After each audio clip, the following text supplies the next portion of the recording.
years 1983 to 1984, he suffered an accident while studying his first grade in elementary, and later on, he was diagnosed with polio. After what happened at the age of 6, he is not able to go to school and continue his studies anymore. But this does not stop him from dreaming. He is Manong Ron Martisano, 46 years old, and lives in Barangay Aranas, Balete, Aklan.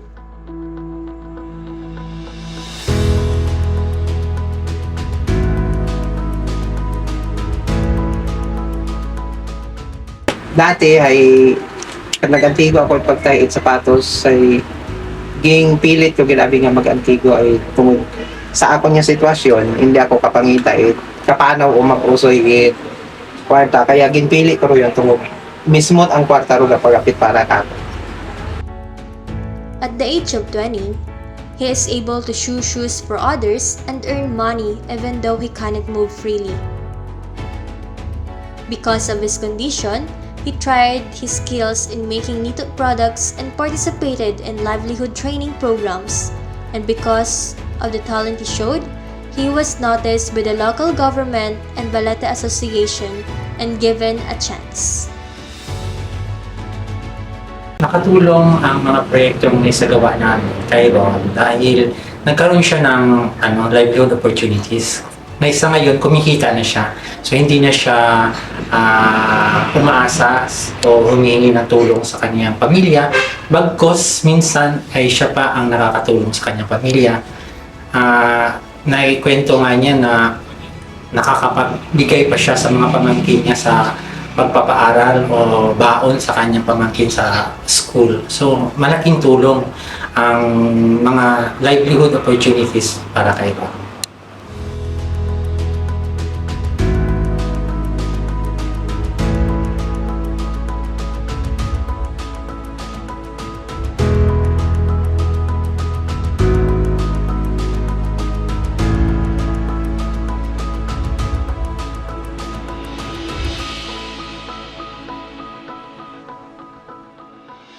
Pareho ko do yung asosasyon makaron nga sa PWD Balite.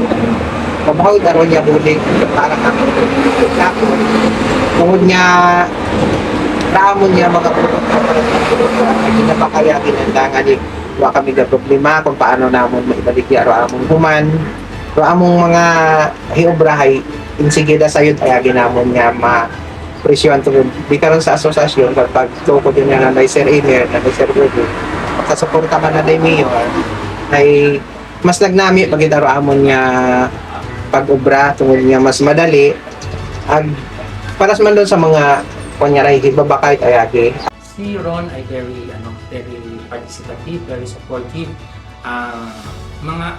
May dalawang awards na rin siyang napadalunan sa aming Obra PWD ng Region Size. It is a regional competition sa Region 6. So, siya, ang asosasyon, ang nanalo bilang first prize sa paggawa ng dito. Bali na patunayan ko agis ang sariling bisan PWD ako, nakakakita ako halimbawa material mga obra ako mga bagay nga makwartahan ako may tulong niya ako sa sarili ag sa ang pamilya ron iba ag sa suportaran kang dinikanan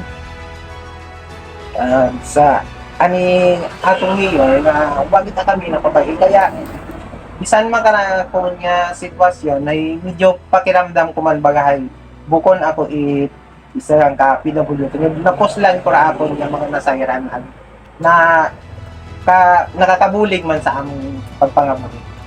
Dapat hindi na dapat isipon bro andang kapansanan. Isipon na yung positive.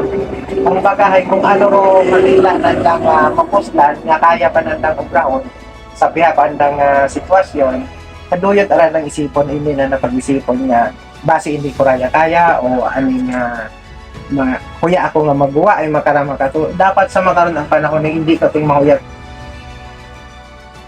It is not easy to be a person with a disability. but for Manong Ron, who tried to be strong with the help of his family and to the opportunities given by the local government. Manong Ron became more than his disability.